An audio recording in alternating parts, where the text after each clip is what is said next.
Hai guys, jumpa lagi. Selain naik helikopter dan naik mobil, orang juga bisa lewat jalan setapak ini menuju Istana Borakayan. Di kiri kanan hutan ya guys. Nah, ini dia gerbang Borakayan, istana atau mansion kediaman John Bender dan Ann Patton, pasangan milioner nyentrik. Mansion ini terletak di tengah ketinggian hutan belantara Costa Rica. Selain unik dan megah, bangunan ini menyimpan kisah kematian berdarah. John Bender, warga Amerika Serikat, sejak kecil dikenal sebagai anak jenius. Mungkin memang keturunan ya guys, soalnya kedua orang tuanya juga pintar, mereka pengacara brilian lulusan universitas terkenal di Amerika. Di usia dini, John udah lancar ngomong dengan kalimat sempurna, dia paling suka angka dan matematika. Saking cerdasnya nih, John Bender seringkali nggak sabaran, terutama di sekolah. Dia kesal kalau ngelihat teman-temannya nggak kritis terhadap guru dan lambat menangkap pelajaran. Sikap John ini bikin dia nggak punya banyak teman, tapi buat dia sih no problem ya. Pada dasarnya John emang nggak suka main sama anak-anak seusianya. Malah waktu remaja, dia lebih banyak nongkrong di Fakultas Matematika di Pennsylvania State University. Begitu lulus SMA, dia langsung diterima di universitas itu di jurusan fisika. Setelah lulus kuliah, John kerja di kawasan Wall Street, New York City, pusatnya bursa saham Amerika. Dia sukses besar sebagai manajer hedge fund karena jenius di bidang angka dan matematika. Di usia 30-an, John Bender berhasil jadi milioner dengan total aset senilai 600 juta US dollar. Sukses dan handsome, hanya satu yang John belum punya, yaitu pasangan hidup. Hingga suatu hari, seorang teman mengenalkannya kepada Ann Patton, wanita mungil dan cantik. John langsung jatuh cinta pada pandangan pertama. Ternyata Ann juga langsung tertarik sama John. Dia merasa terlindungi dengan sosok John yang tinggi besar. Ann Patton berasal dari keluarga terpandang. Ayahnya seorang bankir sukses, ibunya seorang desainer interior. Ann biasa hidup berpindah-pindah mengikuti penugasan ayahnya dari Rio, Lisbon, London, dan New York. Selain cinta pada pandangan pertama, ada hal lain yang menyatukan John dan Ann. Keduanya punya masalah kesehatan. John dan Ann sama-sama menderita bipolar, yaitu gangguan emosi drastis yang naik turun, ditandai dengan gejala mania, sangat happy dan bersemangat, dan diikuti perasaan sangat down seperti depresi. John yang sudah merasa mapan dan ingin mencari ketenangan hidup, punya rencana pindah ke tempat terpencil dengan lingkungan alami yang penuh tumbuhan dan hewan liar. Pilihannya jatuh pada Costa Rica, negara kecil di Amerika Tengah, sekitar 5 jam perjalanan dengan pesawat terbang dari Amerika Serikat. Pada tahun 1998 di Costa Rica, tepatnya di Florida de Baru, John membeli lahan seluas 5.000 hektar seharga 10 juta dolar di tengah ketinggian hutan, dikelilingi pepohonan dan satwa liar. Pembangunan rumah impian John pun dimulai. Konstruksi dilakukan selama 4 tahun yang melibatkan 500 pekerja. Di atas lahan itu guys, didirikan bangunan 4 lantai berkonsep eco-friendly yang dilengkapi kolam renang dan helipad. Bangunan berbentuk bundar itu nggak punya jendela dan tembok, hanya ada sliding door yang ditarik dari atas ke bawah untuk melindungi rumah dari badai. Udara dan hewan bebas keluar masuk bangunan itu. Selain sebagai tempat tinggal, lahan itu nantinya juga akan dipakai sebagai suaka hewan langka dan terluka. John Bender dan Ann Patton menikah tahun 1999 dan setelah pembangunan rumah idaman selesai, mereka pindah ke Costa Rica. Keduanya menamakan istana mereka Borakayan. Bayangkan guys, dari lantai atas rumah, mereka bisa melihat Panama, Nicaragua, dan Samudra Pasifik. Keren banget ya. Pasangan John dan Ann mempekerjakan 6 orang full-time untuk mengurus rumah dan lingkungan sekeliling. Mereka juga mempekerjakan karyawan bersenjata yang bertugas mengusir para pemburu liar yang banyak banget berkeliaran di sekitar kawasan itu yang menangkap dan menembak satwa untuk dijual dengan harga mahal. Dokter hewan juga rutin berkunjung untuk merawat hewan-hewan terluka akibat ulah pemburu liar. Setiap malam John dan Anne tidur di kamar mereka di lantai 4 dengan sekeliling terbuka. Seperti tidur di atas awan dan bangun disambut oleh suara hewan-hewan hutan. Begitu kata mereka. Mereka seperti hidup di paradise. Tapi ketenangan dan kebahagiaan ini perlahan mulai berubah. Pada April 2001, saat John dan Anne sedang bermobil menuju desa terdekat, dua pria bersenjata menyetop mereka di tengah jalan. Mereka menyeret John ke mobil mereka dengan todongan senjata. Anne yang ketakutan menjerit-jerit. "Kami polisi," kata kedua pria itu. John dan Anne kaget karena kedua pria itu enggak pakai seragam. Tapi memang benar, kedua pria itu membawa John ke kantor polisi.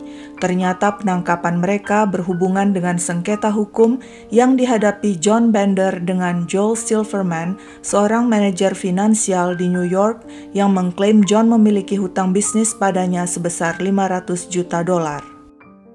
John Bender menuduh Joel Silverman telah menyewa polisi-polisi Costa Rica untuk mengancam dirinya.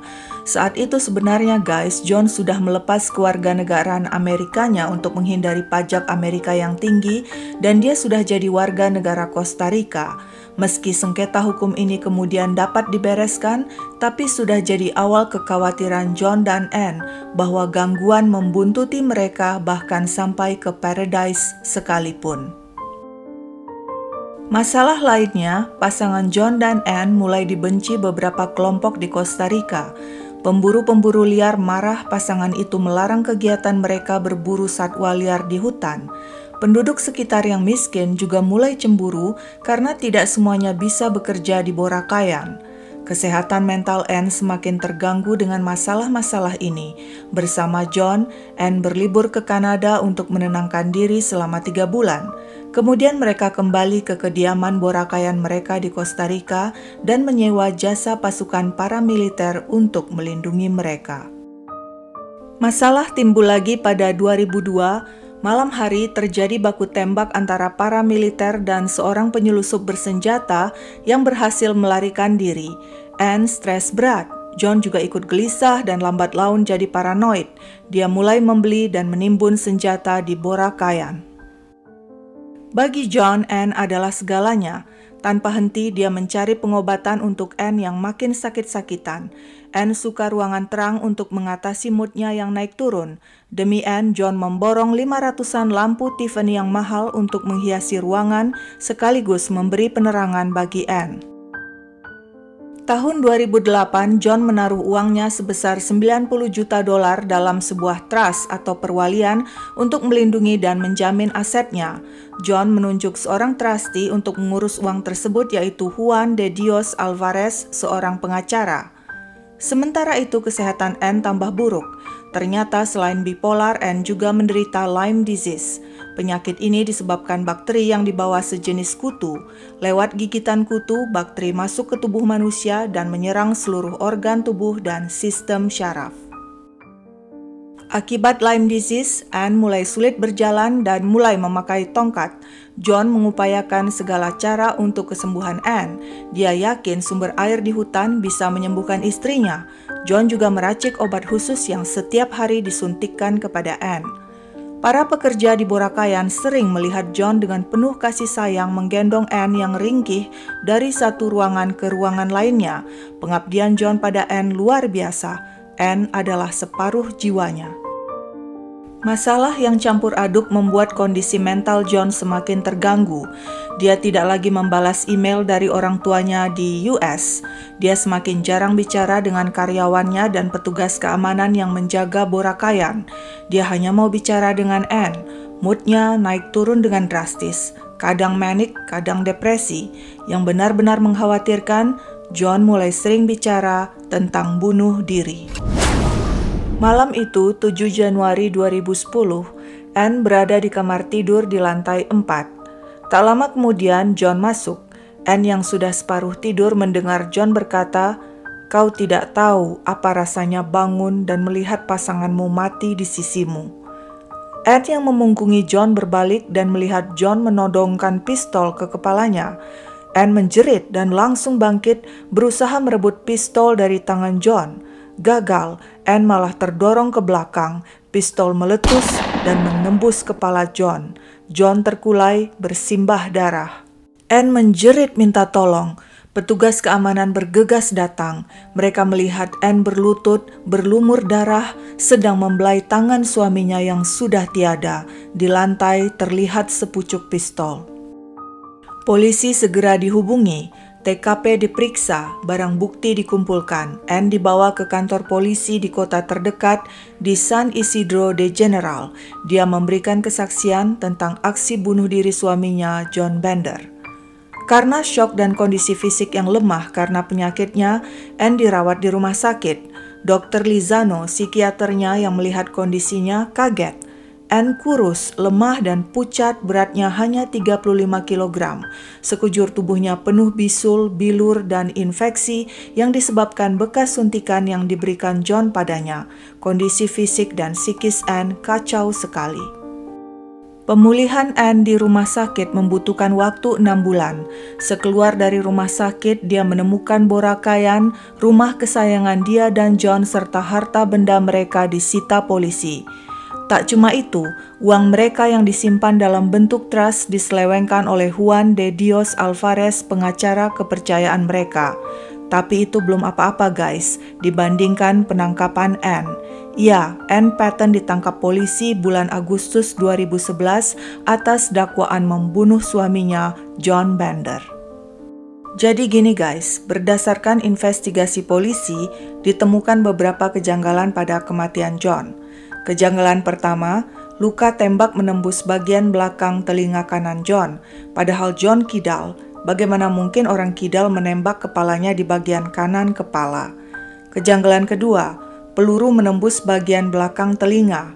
Hal tidak wajar bagi orang yang bunuh diri. Menurut jaksa penuntut, orang bunuh diri biasanya menempatkan pistol ke mulut atau ke pelipis, bukan ke belakang telinga. Kejanggalan ketiga, tidak ditemukan serbuk mesiu di tangan John. Jika dia bunuh diri dan memegang dan menembakkan pistol, seharusnya ada serbuk mesiu tertinggal di tangannya. Kejanggalan keempat, John saat mati memakai penutup telinga untuk tidur. Hal ini seperti menunjukkan dia ditembak saat sedang tidur. Kejanggalan kelima, dia bantal di dekat kepala John terdapat serbuk mesiu. Jaksa penuntut menyimpulkan John ditembak seseorang dengan memakai bantal sebagai peredam tembakan saat pria itu sedang tidur. Anne sebagai satu-satunya orang yang bersama John menjadi tersangka utama. Menurut jaksa penuntut, motif Anne membunuh John karena ingin menguasai perhiasan dan batu mulia seharga jutaan dolar. Ternyata guys, setelah peristiwa penembakan John Bender, polisi menemukan di kamar tidur Anne dan John 3.000 butir berlian dan batu mulia lainnya senilai hampir 20 juta dolar. Menurut polisi, batu mulia tersebut diselundupkan ke Costa Rica tanpa membayar pajak.